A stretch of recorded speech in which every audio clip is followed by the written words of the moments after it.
بسم الله الرحمن الرحيم. السلام عليكم ورحمة الله وبركاته. الحمد لله على إحسانه، والشكر له على توفيقه وامتنانه، وأشهد أن لا إله إلا الله وحده لا شريك له تعظيما لشأنه، وأشهد أن محمدا عبده ورسوله الداعي إلى رضوانه، صلى الله عليه وعلى آله وأصحابه وأعوانه وسلم تسليما كثيرا. أما بعد، فيا إخوة الإيمان أيها المسلمون والمسلمات، عزني الله وإياكم أجمعين، أوصيكم ونفسي بتقوى الله عز وجل، فقد فاز المتقون. Jamaah sekalian yang dimuliakan Allah Subhanahu wa taala, pagi hari ini kita masih melanjutkan tema kita minggu kemarin, yaitu memaafkan dan memberi ampunan kepada orang lain. Kemarin sudah saya singgung hadis ini, tapi belum saya jelaskan. Masih ada 2 hadis lagi pendek-pendek berkenaan dengan memaafkan dan memberi ampunan kepada orang lain. Kita baca hadis yang pertama pada pagi hari ini. An Wahab bin Kaisan qala sami'tu Abdullah ibn Zubair yaqulu 'ala al-mimbar khudhil 'afwa wa'mur bil 'urfi wa'arid 'anil jahilin. Qala wallahi ma amara biha an tu'khadha illa min akhlaqin nas, wallahi la akhudhannaha minhum ma sahibtuhum. Imam Al-Bukhari rahimahullahu ta'ala memasukkan asar ini di dalam bab memaafkan orang lain atau memaafkan dan memberi ampunan kepada orang lain, karena memang ada pesan dari apa yang disampaikan oleh sahabat Nabi. Jadi hadis ini dari Wahab bin Kaisan, seorang tabi'in. Beliau menceritakan, aku pernah mendengar Ibn Zubair atau Abdullah Ibn Zubair Ibn al-Awwam radhiyallahu anhuma. Dua-duanya sahabat yang mulia. Jadi Abdullah ini putra dari Az-Zubair Ibn al-Awwam, salah seorang sahabat Nabi yang dijamin masuk surga. Di antara 10 sahabat yang disebutkan secara berurutan itu, salah satunya adalah Zubair Ibn al-Awwam, ayah daripada Abdullah. Suatu hari beliau berdiri di atas mimbar dan menyampaikan sebuah ayat yang beliau pelajari. Beliau baca, kemudian beliau faham, dan beliau ingin mengamalkan ayat yang baru saja difahami. Apa ayatnya? Ayatnya adalah firman Allah Subhanahu wa taala dalam surat Al-A'raf yang bunyinya khudhil 'afwa wa'mur bil 'urfi wa'arid 'anil jahilin. Maafkanlah dan perintahkan untuk berbuat baik, serta berpalinglah dari orang-orang yang jahil atau orang-orang yang bodoh. Jadi Abdullah bin Zubair ketika mendengar ayat ini, beliau berusaha untuk memahami. Setelah beliau memahami, beliau kemudian bersumpah. Maka di dalam lanjutannya, qala wallahi ma amara biha an tu'khadha illa min akhlaqin nas. Demi Allah, dia tidak memerintahkan untuk diambil kecuali akhlak manusia. Artinya apa yang diperintahkan oleh Allah Subhanahu wa taala adalah kebaikan, dan ini adalah akhlak manusia yang harus diteladani. Artinya ayat ini yang difahami oleh Abdullah bin Zubair ini adalah akhlak yang harus diteladani. Maka beliau bersumpah juga, wallahi la akhudannaha minhum ma sahibtum. Demi Allah, aku akan mengambilnya dari mereka selama aku hidup bersama mereka. Ini hebatnya ya dan dahsyatnya keimanan sahabat-sahabat Nabi sallallahu alaihi wasallam ketika memahami suatu ayat. Maka kita juga begitu jamaah. Jadi kalau kita baca ayat, belajar baca yang betul. Kemudian ya kita fahami apa maksud daripada ayat tersebut. Kemudian bagaimana kita bisa mengamalkan apa yang kita fahami tadi. Dan itu inti daripada kenapa Al-Quran itu Allah turunkan. Dzalikal kitabul la raiba fih. Hudal lil muttaqin. Nah, ini contoh sahabat mulia bagaimana ketika beliau memahami sebuah ayat yang berisi perintah. Maka beliau setelah faham seperti itu. Bersumpah pada dirinya bahwasanya dia akan melaksanakan, mengamalkan apa yang diperintahkan tersebut. Nah, coba ini menjadi kebiasaan kita kalau kita mendengar sebuah ayat, apa yang harus kita lakukan. Baik, kita kembali kepada pesan ayat tadi. Ada 3 pesan Allah Subhanahu wa taala dalam ayat tersebut. Yang pertama adalah khudhil afwa. Maafkanlah. Jadi memberi maaf itu kalau dalam ayat ini baik kita meminta maaf, apa kita ada orang yang meminta maaf kepada kita atau dia tidak minta maaf kepada kita. Karena demikianlah Allah Subhanahu wa taala zat yang maha memaafkan, itu memaafkan hamba-hambanya. Kalau kita mau jujur, kita ini melakukan banyak dosa enggak sama Allah Subhanahu wa taala? Ya, dalam sehari. Kemudian berapa kali kita minta maaf kepada Allah? Kalau merasa enggak berdosa, mungkin sehari itu istighfarnya mungkin ketika habis sholat saja. Kalau sholat. Kalau enggak sholat. Atau kalau sholat jamaah biasanya ada lah itu ikut-ikut. Tapi kalau sholat sendirian kadangnya habis salam langsung berdiri. Karena buru-buru dan seterusnya. Kalau kita tanya diri kita. Kalau kita tidak sempat maaf kepada Allah. Tidak sempat beristighfar kepada Allah. Senang gak kalau kita dimaafkan oleh Allah Subhanahu wa taala? Pasti senang.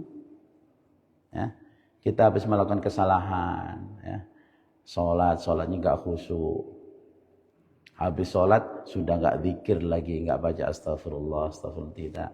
Langsung aja kabur. Ya.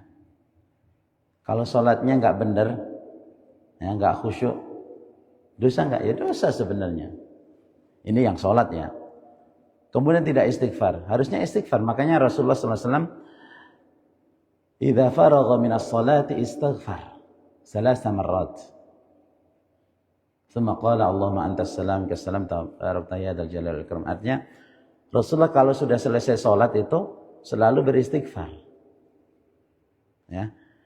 Ini Rasulullah. Kemudian kita sudah salatnya tadi yang dibaca juga enggak paham, kemudian enggak khusyuk. Habis salat langsung pergi enggak istighfar. Nah, senang gak kalau Allah memaafkan kita? Tentu kita akan mengatakan semuanya sepakat. Ya senanglah, siapa yang tidak senang kalau diampuni oleh Allah, dimaafkan oleh Allah Subhanahu wa taala. Nah, begitu juga kita dalam bermuamalah. Ini ya sudah praktek gitu ya. Kalau kita bermuamalah, kemudian ada orang yang melakukan kesalahan kepada kita. baik dia sengaja atau tidak sengaja, baik itu sangat menyakitkan hati kita atau sedang-sedang saja. Gitu. Apa yang kita lakukan? Kalau kita ingat ayat ini seharusnya ya memberi maaf. Ya. Baik dia minta maaf ataupun tidak. Intinya jangan dijadikan dendam gitu. Kalau dia minta maaf harusnya ya sudah segera dimaafkan. Kadang-kadang kan kalau orang hatinya itu keras, ada orang yang sudah nangis-nangis minta maaf, dia tidak mau memaafkannya. Disimpan, ya, disimpan. Akhirnya apa? Sesuatu itu jadi dendam di dalam dirinya. Dan dendam itu kalau jujur gitu ya, kalau kira-kira diberikan apa ya, sifat bau gitu, baunya wangi atau busuk? Nah, Bapak Ibu, wangi atau busuk? Busuk. Ya. Kalau busuk itu kita simpan, bagaimana rasanya? Kalau dompet kita aja gitu ya, ada cicak kecil gitu, kita simpan bawa kemana-mana, muntah kita. Cuman karena dendam ini gak ada baunya, banyak orang menyimpannya, padahal baunya lebih busuk dari bangkai. Jadi kita mudahlah memaafkan saudara kita, apalagi itu istri kita, apalagi itu anak kita. Nanti di hadis yang kedua akan dijelaskan lebih detail. Jadi itu ya. Jadi jangan sampai kita di dalam menjalani kehidupan ini kemudian hati kita ini selalu apa? Menyimpan dendam, amarah. Nah, jadi demikianlah kita ambil bagaimana sifat Allah Subhanahu wa taala, innahu afuwun karim. Allah itu senang memaafkan hambanya. Maka tentunya kita juga harusnya demikian. Nah sekarang ada sebuah kisah seperti kisah Nabiullah Yusuf alaihissalam. Memang kita kalau ingin ngambil contoh ya contoh teladan yang baik. Kita tahu ya bagaimana ceritanya Nabi Yusuf dengan saudara-saudaranya. Dari kecil ya, dari kecil dia itu dizalimi. Bahkan sampai mau dibunuh. Cuman gak tega, tapi tega juga dimasukkan ke dalam sumur. Kalau dalam kehidupan kita kurang ajar gak? Saudara loh. Gitu ya. Masih kecil lagi. Karena ketika diangkat dari sumur itu, gulam itu anak kecil. Kemudian dijual jadi budak. Coba kalau itu bapak ibu gitu. Kira-kira ya, nanti kalau ketemu sudah besar, kira-kira diapain tuh saudara-saudaranya? Ya Pak Haji, kira-kira kalau ada saudara kayak gitu diapain tuh? Nah, singkat cerita kan akhirnya menjadi gubernur Mesir. Artinya beliau menjadi seorang penguasa. Gitu.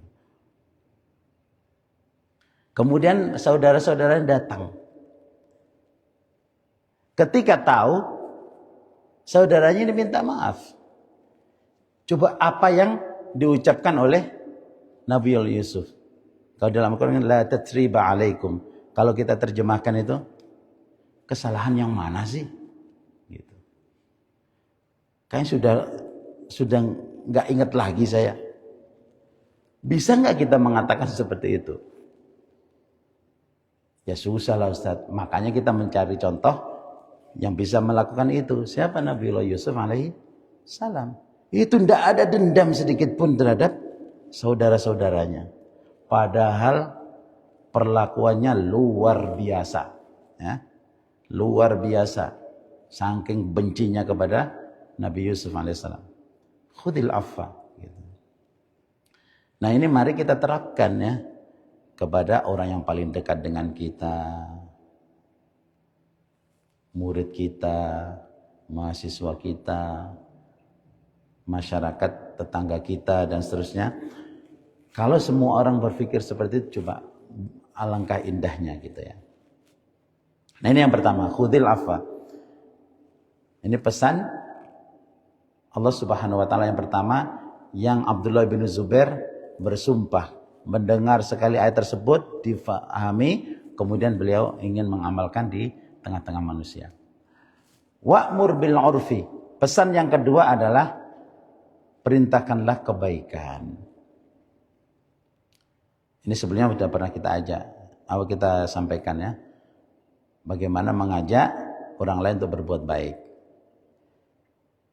Jadi Allah berpesan untuk selalu memerintahkan kebaikan. Sabar.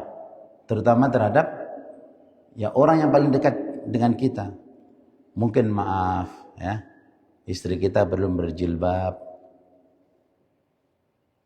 Tetap kita harus mengajak, mendoakan dengan ikhlas dan seterusnya sampai ya muqaddarallah waktu nikah ya dapatnya istri yang belum berjilbab tapi sudah jadi istri Anda gitu. Jangan kemudian kita melihat satu sisinya saja, maka di situ diajak terus. Ya, nanti kita punya anak juga begitu dan seterusnya dan kebaikan-kebaikan yang lain. Sama ibu-ibu juga gitu. Maaf nih. Ya kalau ya suaminya merokoknya luar biasa, ya dinasehatin gitu. Diajak kebaikan bahwa saya ini tidak baik gitu. Kenapa tidak baik? Kan ayah doanya itu bagus. Apa doanya orang yang merokok? Rabbana atina fid dunya hasanah wa fil akhirati hasanah wa qina adzabannar. Apa artinya wa qina adzabannar? Dan jauhkanlah kami ya Allah dari api. Api apaan? Semakin dihisap semakin dekat gitu. Ya Bu ya, jadi ini semakin dihisap semakin dekat, tapi minta dijauhkan. Kan bertolak belakang gitu. Itu contoh ini. Jadi kita yang kedua selalu mengajak kepada kebaikan gitu. Jangan dibiarkan ya, jangan dibiarkan. Sampaikan kalau suaminya nggak mau ke masjid ya, diingetin gitu ya. Memang sholat yang paling berat itu ya bagi orang-orang munafik itu sholat maghrib dan subuh ya, itu pada zaman Nabi. Seandainya tahu ya bagaimana indahnya sholat berjamaah itu terutama subuh dan maghrib, niscaya orang itu akan datang ke masjid walaupun harus merangkak. Artinya kalau tahu pahalanya gitu ya. Kalau pahalanya itu 1 karung uang dolar gitu ya. Mungkin semuanya datang gitu. Cuman masalahnya kan bukan gitu ya. Pahala itu sifatnya abstrak gitu. Itu yang kedua. Yang ketiga, wa'arid 'anil jahilin.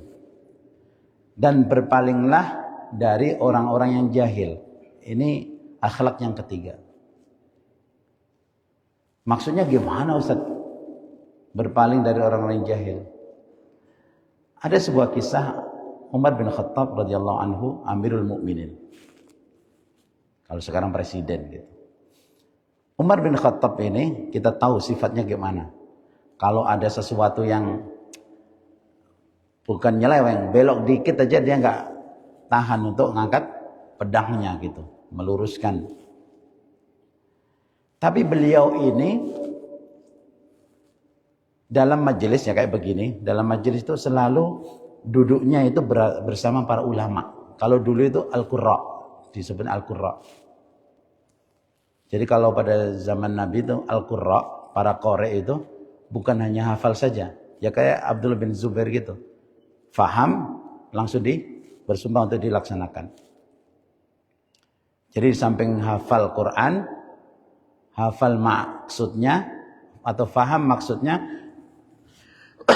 kemudian mengamalkan apa yang diperintahkan oleh Allah. Nah, sahabat Umar itu duduk bersama qurra. Tiba-tiba ada yang masuk. Ini Amirul Mukminin. Seorang yang bernama Uyainah. Dipanggillah itu Umar bin Khattab. Manggilnya, ya bin Al-Khattab. Gitu. Wahai anaknya Khattab. Nah, kalau Pak Dokter, di sini dipanggil, tiba-tiba ada yang datang gitu.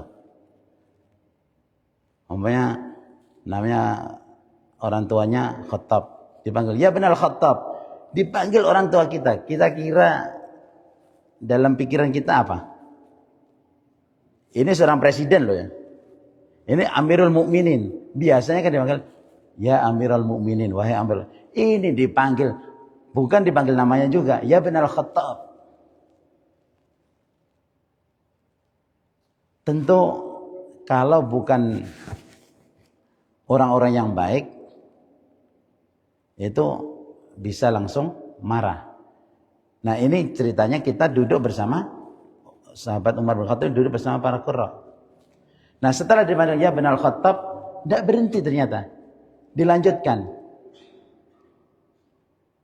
Engkau adalah orang yang pelit. Ngomong ke penguasa langsung begitu, pelit. Tidak cukup tambah lagi, zalim. Itu di depan. Kalau sekarang ini kan orang ngomong di belakang layar atau di mimbar-mimbar, bukan di depan pemimpin langsung. Ini langsung di depannya. Kalau dulu begitu. Ya. Ini namanya orang jahil. Orang nggak paham. Nah pada waktu itu sahabat Umar sudah mau terpancing. Kita tahu sifat Umar itu bagaimana kan gitu. Itu sudah mau berdiri. Di sampingnya ada qurra, ditepuklah. Sabar gitu. Sabar. Maka nggak jadi Umar bin Khattab itu.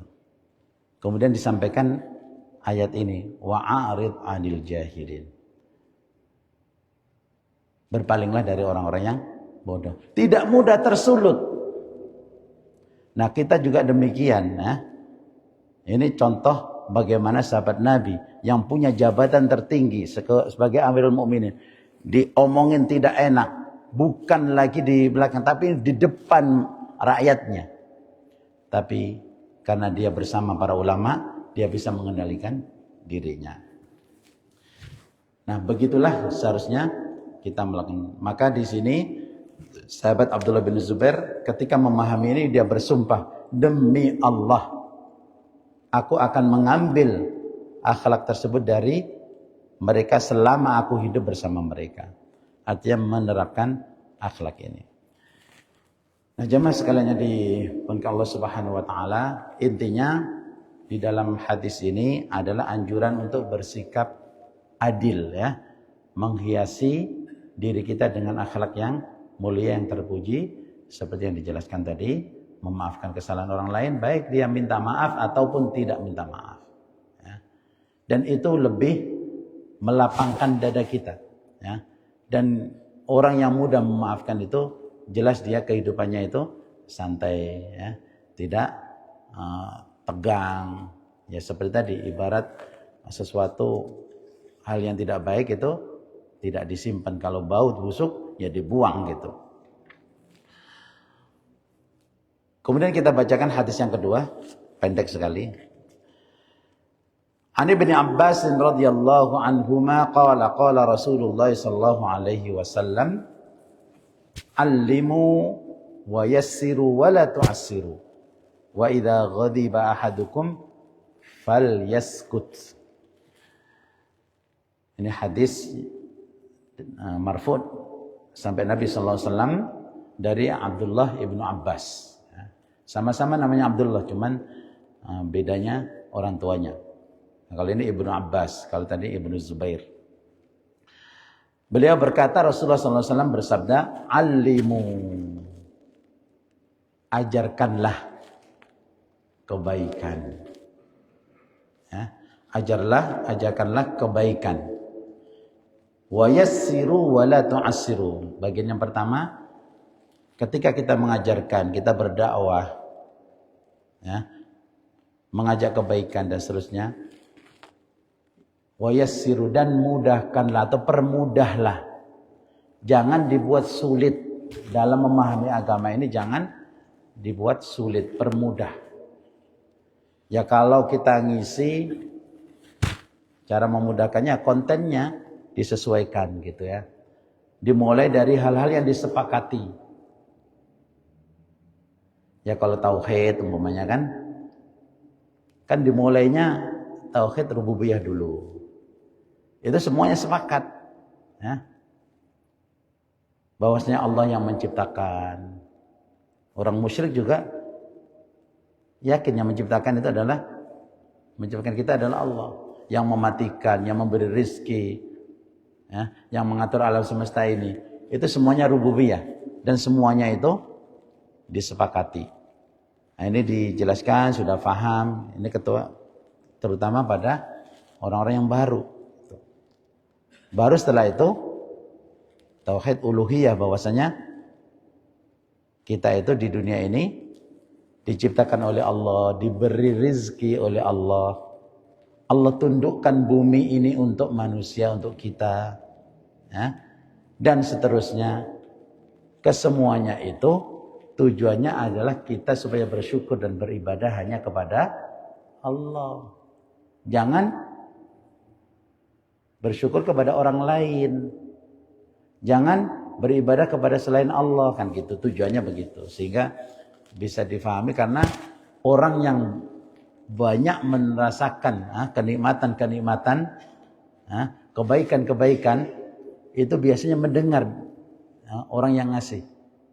Ya kalau bapak ibu umpamanya di instansi, bosnya ini luar biasa, ya, gaji dikasih besar, ya, masuk kerja tidak terlalu lama, cutinya banyak, sering ngasih hadiah.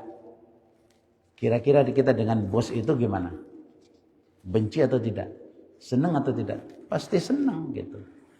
Apalagi ini Allah Subhanahu wa taala ya, yang memberi hidup, memberi rezeki, mengatur alam semesta, menundukkan apa yang ada di bumi. Ini untuk manusia, tentu dia akan semakin mudah untuk menerima perintah-perintah Allah. Maka di situ wayassiru, permudahlah. Wala tu'assiru, dan jangan dipersulit. Gitu. Jangan dipersulit ketika kita mengajarkan, jangan dipersulit. Dipermudah, waktunya juga jangan panjang-panjang. Tapi jangan terlalu sedikit, 2 menit ya jangan. Baru salam selesai. Kemudian bagian yang kedua. Nah ini bagian yang kedua ini yang ada kaitannya. Wa idza ghadiba ahadukum falyaskut. Dan apabila salah seorang di antara kalian itu marah, maka hendaklah ia diam. Kalau diam, apanya yang diam nih? Kalau marah, mulutnya, apalagi tangannya, kakinya, semuanya diam. Mulutnya nggak ngomong, tangannya bergerak. Ini biasanya bapak-bapak kepada anak-anaknya gitu kan. Ya, anaknya itu, orang kalau marah, kira-kira kalau nyubit, itu gimana pengennya nyubitnya? Puas. Ya enggak? Kalau belum ada bekasnya cubitan itu kayaknya belum puas. Kalau yang dicubit belum nangis, belum selesai nyubitnya. Kan begitu. Ya enggak? Sama kalau kita tidak ingat hadis ini, begitu. Begitu juga nanti kalau marah dengan orang lain juga begitu. Kalau belum puas, belum selesai. Karena memang sifatnya begitu orang marah itu. Maka di sini disuruh diam. Ini kalau diam itu orang itu nanti bisa memaafkan atas kesalahan orang lain dan seterusnya. Coba kalau lidahnya tidak berhenti, marah-marah, kira-kira bisa terkontrol enggak omongannya? Tidak bisa terkontrol, ya. Para suami, nah ini kalau marah kepada istri, itu kalau tidak mau mengikuti hadis ini, nggak mau diam, itu bisa terlepas itu. Apa itu? Sudah, kamu saya cerai 7 turunan, gitu. Mencerai maksimal 3 kali, ini 7 turunan lagi ya. Kenapa? Akibat dia tidak diam ketika marah. Mulutnya nggak ngomong, tangannya gerak nggak boleh juga. Tangannya diem, mulutnya diem. Kakinya nggak diem. Sama juga, maka kalau marah kakinya jangan berjalan. Kalau orang marah kakinya berjalan, itu bisa kaki yang nendang nanti yang bicara. Gitu. Maka di sini pesan Nabi, wa idza ghadiba ahadukum falyaskut. Dan apabila salah seorang di antara kalian marah, maka adalah diam ya. Diam semuanya. Maka kalau berdiri duduk. Kan gitu. Nah, jemaah sekalian yang dimuliakan Allah Subhanahu wa taala, dalam hadis ini terdapat perintah agar pertama tadi kalau kita mengajarkan kebaikan, berdakwah ya, dalam masyarakat atau pendidikan dalam rumah tangga kita, dan mendidik akhlak agama ke keluarga, ke orang lain, harus memperhatikan cara-cara yang mudah difahami ya, tidak memberatkan. Ya contoh kepada anak-anak saja. Ya, kita pengen anak kita sholat. Ya kalau belum 10 tahun, kalau masih ya 6 tahun atau 7 tahun kan disuruh perintahkan saja. Muru auladakum lisab'in. Perintahkan anakmu untuk sholat ketika umur 7 tahun. Nah, biasanya sebelum 7 tahun juga disuruh. Mana yang didahulukan? Sholat subuh atau sholat tarawih? Kalau dia tidak mau sholat tarawih, jangan dipaksa-paksa. Satu nggak wajib. Sholat subuh lebih ringan 2 rakaat. Nah kalau bisa sholat subuh diajak. Seandainya nggak mau sholat pun juga nggak boleh kita marah-marah. Tetap kita ajak itu selama 3 tahun sampai 10 tahun. Baru nanti kalaupun ada marah, ini kaidah marahnya ya. Kalau marah jangan sampai kita lepas kontrol. Kemudian dalam berdakwah juga, supaya dakwah tersebut betul-betul bisa diterima dan bisa membekas di dalam hati kita, hati para mad'u kita. Maka gunakan berbagai macam sarana yang memudahkan mereka ya. Sehingga apa yang kita sampaikan itu mudah-mudahan menjadi sesuatu yang bisa diterima dan membekas dan bisa diamalkan dalam kehidupan kita sehari-hari. Mungkin itu saja pagi hari ini ya. Setelah ini kita akan melanjutkan nanti, masih akhlak juga, bersikap lapang dada kepada sesama manusia, dan akan kita bahas pada minggu yang akan datang. Mudah-mudahan ada manfaatnya dan kita semakin dewasa, semakin mudah memaafkan, dan kita kalau marah pun bisa semakin mengontrol sehingga apa yang keluar dari kita adalah sesuatu yang terbaik dalam kehidupan kita. Aku lupa lihada wa astaghfirullah li wa lakum wa sallallahu ala nabiyyina Muhammadin wa ala alihi wasallam. Subhanakallahumma wa bihamdika nasyhadu an la ilaha illa anta nastaghfiruka wa natubu ilaik. Assalamualaikum.